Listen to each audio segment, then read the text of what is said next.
Agora a gente vai bater um papo com o advogado Inácio Queiroz, que já está com a gente agora. Ele que é candidato a presidente da OAB Paraíba.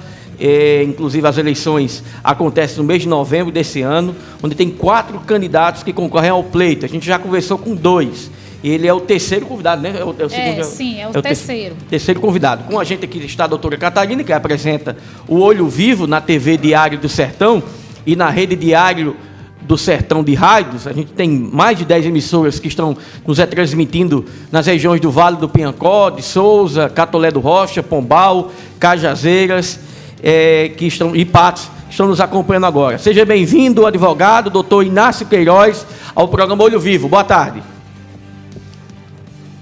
Boa tarde, Peterson. Boa tarde, Catarine. Boa tarde a todos os ouvintes, telespectadores, né? Que a gente também está em vídeo do programa Olho Vivo. Satisfação de estar aqui no programa pela primeira vez e de logo já agradeço a vocês pelo gesto democrático, né, em trazer todos os pré-candidatos da OAB. Isso é uma serventia não só para a classe, mas para a sociedade, né? Parabenizo já, desde já, pela oportunidade. Boa tarde, doutor Inácio. Seja muito bem-vindo ao programa Olho Vivo da Rede Diário de Comunicação, de rádios, sites e TV.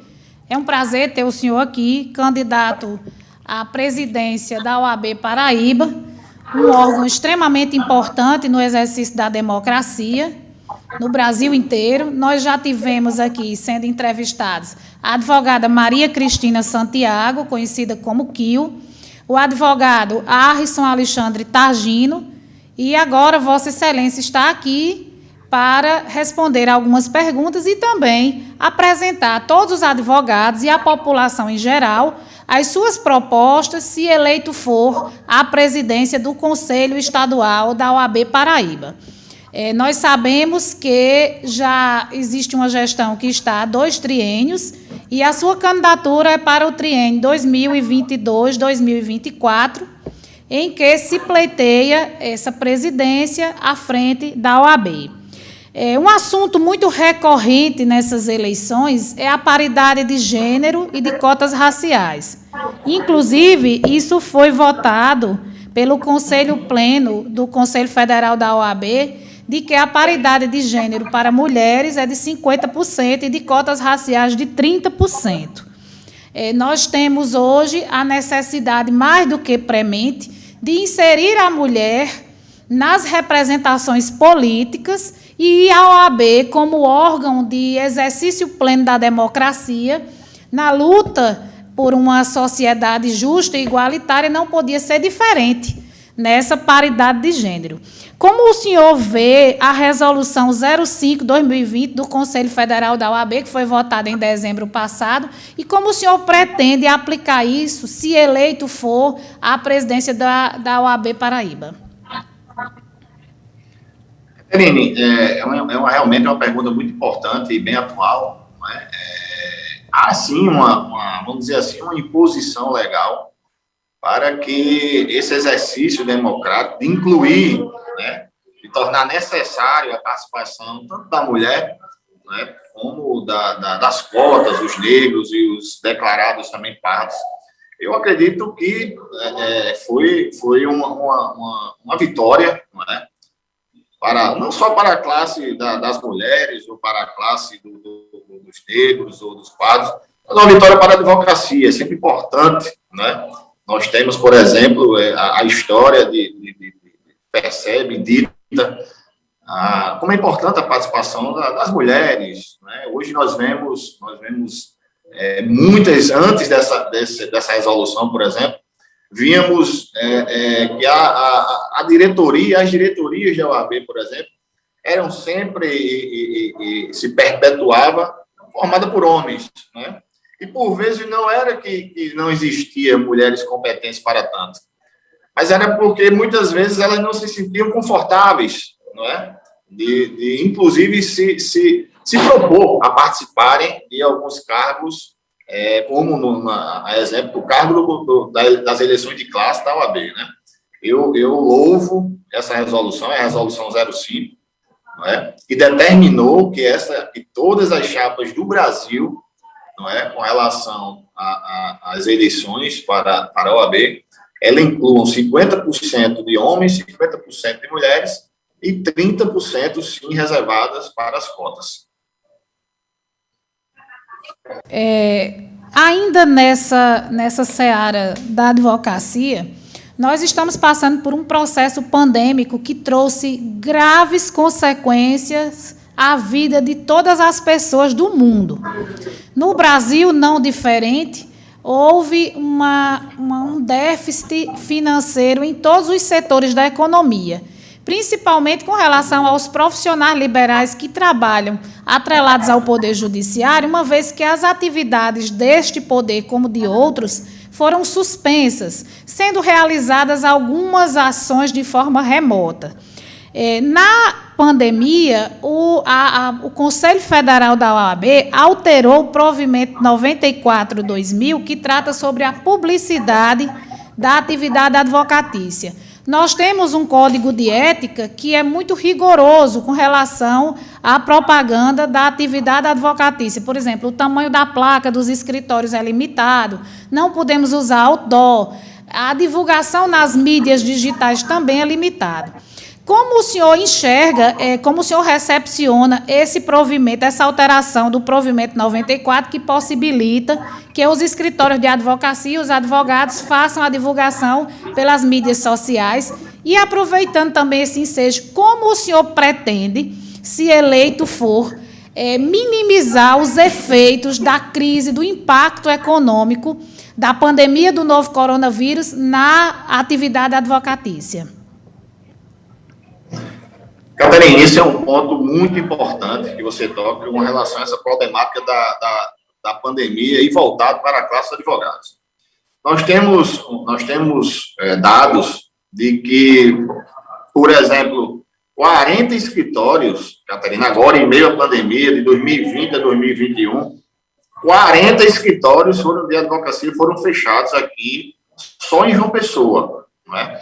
E a resposta da OAB com relação a isso, quando esses advogados bateram na porta da OAB e disseram não ter condições mínimas de frequentar seus escritórios, de manter seus escritórios, disseram que seria o problema a pandemia e a inadimplência, que seria muito grande. Veja, isso é um exemplo realmente de total ausência de gestão. Nós temos uma caixa de assistência, por exemplo, a caixa de assistência de alguns estados, por exemplo, Rio Grande do Norte, na dificuldade enfrentada pela advocacia na pandemia, ela custeou, por vezes, alguns escritórios, onde esses advogados comprovavam essa necessidade. A nossa OAB aqui nada fez, manteve silêncio. O que a OAB fez nessa pandemia, não é? A atual gestão fez na pandemia, foi dar descontos a quem compra Mercedes-Benz, a carro de R$300 mil. O que a OAB fez na pandemia foi inaugurar a pedra inaugural de um evento, de uma obra que está para ser construída da OAB, e aglomerando ali em meio à pandemia. E nós não vemos nada, né, voltado para a classe de advogados, nenhuma ideia, nenhuma gestão com relação a esse problema da pandemia. Poderia, sim, o gestor, não é, se entendesse, por exemplo, que há dificuldade financeira com relação a isso, buscar o FIDA. O FIDA é um fundo de integração, desenvolvimento assistencial, e serve justamente para isso também. Né? A OAB estadual, por exemplo, ela repassa 2% da sua arrecadação para o FIDA. E o FIDA, por vezes, Catarina, quando comprovada essa dificuldade, veio e ajudou a seccional, algumas seccionais que ela requerendo. E aqui nós não fizemos isso. Seria uma pauta. A OAB deveria, sim, ter pautado na pandemia essa ajuda aos advogados, essa ajuda de custo. Alguns advogados têm estados que pagam, evitam o pagamento da anuidade, por exemplo, que já é um valor exorbitante, não é? Chega a quase R$1.000 o valor da nossa OAB. Então, agora, no final da pandemia, que a OAB tentou, para os adimplentes, essa ajuda de custo, ou seja, você teria que pagar R$1.000 para receber menos de R$1.000. Então, assim, é uma total ausência de gestão, é isso que a gente verifica, e que, caso fôssemos o gestor nessa oportunidade, estaremos sim buscando esses recursos, através do próprio FIDA, através do Conselho Federal, não é? Socorrendo a advocacia. Hoje nós temos aqui um número, repito, 40, quase 50 escritórios fechados em meio à pandemia.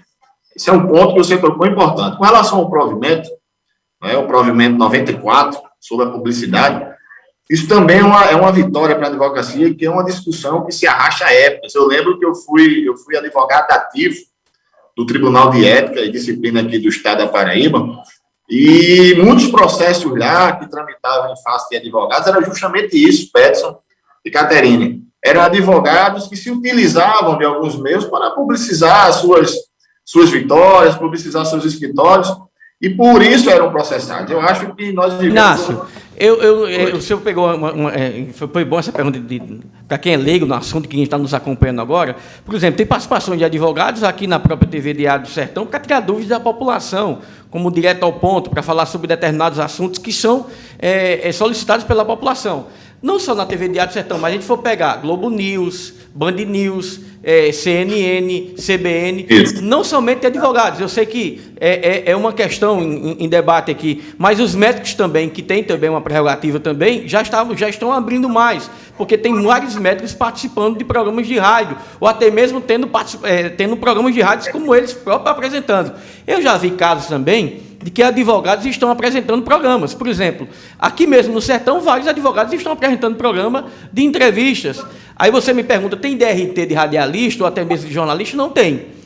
Enfim, mas aí quando você pega um advogado, como qualquer outra profissão, quando você tem um entendimento, você termina tendo um programa muito mais balizado e a população vai terminar entendendo mais.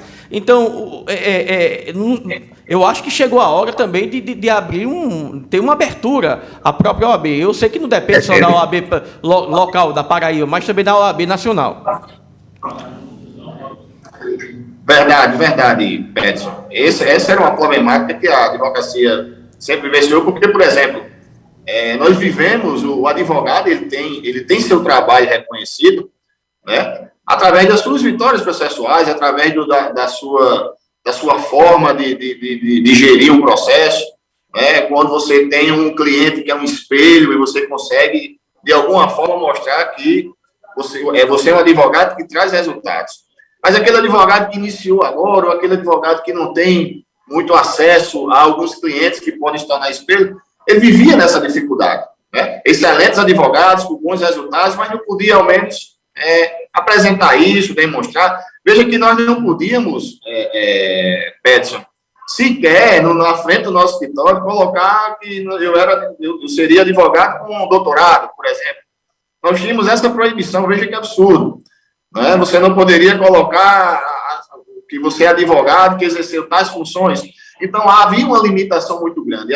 Esse provimento, não é? Ele veio a sanar, e olha que ele ainda tem algumas limitações. Né? O provimento ele não permite a propaganda de qualquer forma. Ela limita em seus artigos ali como e o que pode ser divulgado pelo advogado, mas não deixa de ser uma grande vitória. A advocacia precisa, nós vivemos tempos de virtualização, tempos de tecnologia, e a advocacia não vinha acompanhando isso. E agora é louvável esse provimento, né, que permite, ainda que de forma limitada, a publicizar, o que o advogado possa publicizar, né, seu escritório, suas vitórias e sua carreira jurídica. Doutor Inácio, ainda nessa questão da pandemia, com esse provimento 94/2000 alterado, Peterson até perguntava com relação à apresentação de programas, mesmo sem ter DRT. Como o senhor, como presidente, se eleito for, pretende otimizar ou qualificar os advogados da seccional do Estado da Paraíba para essa nova dinâmica de divulgação nas mídias sociais? Catarina, a gente tem que cumprir as regras, né? Há um provimento que ele determina o que pode ser feito por parte do advogado com relação à publicização do seu trabalho, enfim. Agora, Peterson toca num ponto importante, e você traz também agora, que é com relação a esses advogados que, por vezes, participam de programas, que apresentam programas de televisão. Veja, isso já foi discutido, inclusive, em sede de julgamento do Conselho Federal. Não havia proibição, não há proibição do advogado ele apresentar algum programa.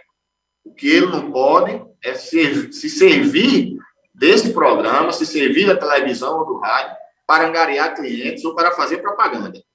Mas, na medida que o advogado ele apresenta um programa, por exemplo, um programa jurídico, não haveria problema algum. Isso, inclusive, já foi pauta de julgamento do Conselho Federal. Eu acredito, como eu disse antes, que a advocacia precisa, eu como presidente da OAB, com certeza eu teria a maior satisfação em ver o advogado, ele ter de perceber a advocacia, evoluir, seguir. Nós estamos em pleno 2021, Catarina, não se permite mais essa limitação, principalmente por parte da advocacia. A advocacia não serve só a ela. A advocacia, na verdade, ela abrange principalmente, defende a sociedade.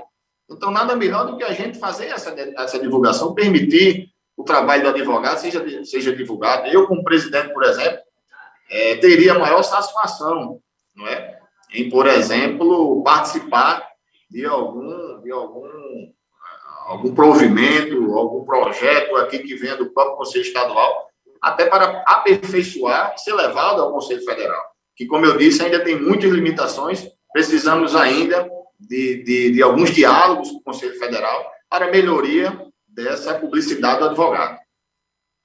Doutor Inácio, nós estamos transmitindo o programa de Cajazeiras. A TV Diário do Sertão tem a sede aqui no coração do sertão da Paraíba, cidade que faz extremo com o Ceará e é bem próximo do Rio Grande do Norte. Mas lembrando que a gente também tem uma rádio muito forte na cidade de Souza e outra muito, muito querida também no Piancó, né? São mais de 10 emissoras. Mas nós estamos também em Souza, em Pombal, em Piancó, em João Pessoa, estamos no mundo inteiro pelo YouTube e pelas redes sociais. E as TVs a cabo, né? E as TVs a cabo. Mas a pergunta qual é o compromisso que o senhor tem com o sertão da Paraíba, se eleito for presidente da OAB?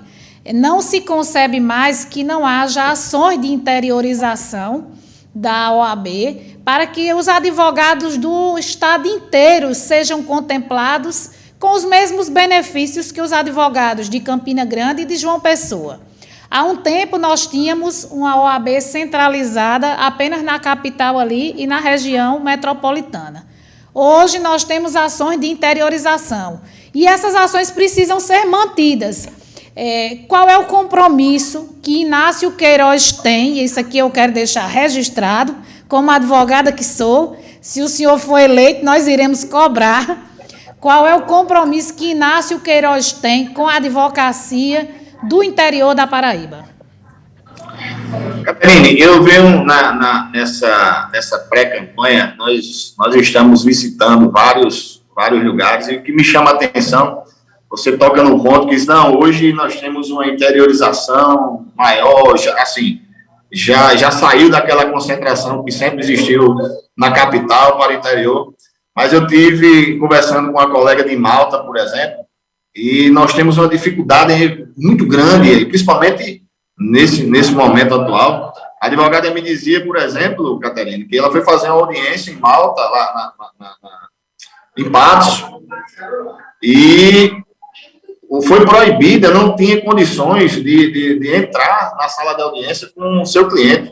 Ela ficou meio-dia até 1h30 da tarde, sem uma sala da OAB, entrou em contato, o juiz não permitia o acesso dela à audiência, o juiz determinou que ela ficasse aguardando na calçada do fórum, e ela não tinha quem socorrer. Então, eu acho assim, esse debate em época de campanha, eu acho interessante, que todo mundo fala, não, interiorização, eu acho que deve ser um plano de gestão, a gente trazer a advocacia do interior para dentro dos debates, da discussão, que hoje não existe isso. Hoje nós não temos, se discute aqui com alguns conselheiros e não se debate, não se ouve, não se escuta a advocacia do interior. Eu como presidente, como eu sempre digo, hoje pela manhã eu concedi uma entrevista também, eu disse, isso deve ser um plano de gestão. A gente trazer a advocacia do interior, a gente precisa, nós temos hoje 11 subseções às vezes que tem que agregar 5 municípios, né? Isso a gente tem que olhar para essa situação. Veja o exemplo de Malta. Malta não tinha uma subseção lá para lhe socorrer, enfim.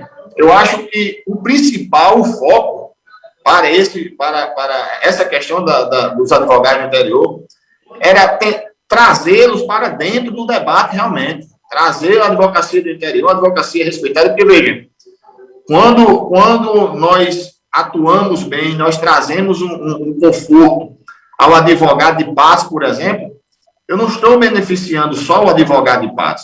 E o advogado de João Pessoa, ele também tem processo em paz. Então, essa ideia de que a gente não pode, tem que verificar qual é a subseção que possui mais comarcas, enfim. Eu acho que, principalmente agora, com a redução das comarcas no nosso estado, que foi outro momento absurdo, no qual o AB cruzou os braços, né? Hoje nós diminuímos demais as comarcas e, ao mesmo tempo, temos poucas subseções. Então, eu acredito que o que deve haver é isso, né? A gente trazer a advocacia do interior para a discussão, para o debate dos problemas da advocacia, não só da advocacia da capital, nós sermos ouvidos, né, desses advogados do interior, advogados importantes demais, que atuam também aqui em João Pessoa. Hoje nós não temos essa possibilidade, Caterine, desse debate com a advocacia do interior, que se tem uma subseção, a OAB o que faz é mandar uma impressora, quando tem impressora, manda o papel e não traz o advogado, não traz uma estrutura para a advocacia do interior. Pós-graduações, o advogado do interior tem que se deslocar para João Pessoa, por exemplo. Não há na história essa atividade de levar um programa da ESA, por exemplo, para o interior. Nós não temos isso. Então, essas são as ideias que a gente vem tratando e que iremos executar de forma efetiva, sem dúvida. Inácio Queiroga, o senhor toparia um debate aqui no Sertão da Paraíba? É isso que a gente está perguntando a todos os candidatos. O senhor toparia um debate? Com certeza, estou ansioso, inclusive, para esse momento. Bom, o Sistema de Área de Comunicação está trabalhando nessa hipótese de fazer um debate aqui com todos os candidatos, até que a gente possa chegar para mais advogados aqui na região do Vale, de Souza, de Cajazeiras, Catolé, Patos, enfim, de todas as regiões do Sertão, para que vocês possam colocar, além das propostas, mas também colocar alguns pontos negativos, positivos, para que possam melhorar cada vez mais essa profissão que é tão importante para a nossa vida. Excelente. Eu já adianto que, feito o convite, já está aceito o convite para o debate, seja o dia qual for, e podem contar com a nossa participação, sem dúvida. Faltando 3 minutos, nos minutos finais aqui, mais alguma pergunta, Catarina? A gente vai só fazer aqui um jogo de palavras que a gente fez com os outros entrevistados. A gente vai dizer o nome de uma pessoa e o senhor vai poder definir apenas com um adjetivo. E o senhor se sinta muito à vontade. Raoni Vita. Amigo. Sheine Asfora. Grande representante da advocacia. Paulo Maia. Neutro. Arrisson Targino. Sem representatividade. Maria Cristina Santiago. Boa pessoa. Doutor Inácio, foi um prazer ter o senhor aqui conosco nessa conversa. Sei que o senhor tem um grande escritório de advocacia e atua na área criminal em João Pessoa e, por tal razão, conhece a vida da militância, as dificuldades e as benesses desse sacerdócio que é a advocacia, sobretudo a advocacia criminal. Nós também temos uma grande vitória da advocacia, que foi a criminalização da violação das prerrogativas, e esperamos que, se o senhor eleito for, possa cuidar de cada advogado e de cada advogada da Paraíba como se fosse um filho. Realmente o advogado, mais do que nunca, com esse aumento exagerado de autorização de cursos, sobretudo essa novidade aí do curso de Direito 100% online, que isso é uma aberração, inclusive que o MEC já tem um parecer contrário da OAB, mas mesmo assim insiste, e nós esperamos do fundo do coração, que rogando a Deus, que ele possa conduzir o seu destino e que se o senhor, se eleito for, faça uma excelente gestão à frente dos advogados da Paraíba, da classe dos advogados, essa profissão extremamente importante, que é essencial à justiça e ao Estado Democrático de Direito. Um grande abraço, estamos aqui sempre à disposição de Vossa Excelência. Uma boa tarde. Abraço, muito obrigado a todos, obrigado a você, Catarina, obrigado a Peterson, e obrigado a todos que nos escutam e nos assistem, em especial aos advogados do Sertão, do Vale do Piancó, aos amigos que agora estão nos ouvindo, e estaremos sempre à disposição. Agradeço, forte abraço, fiquem com Deus.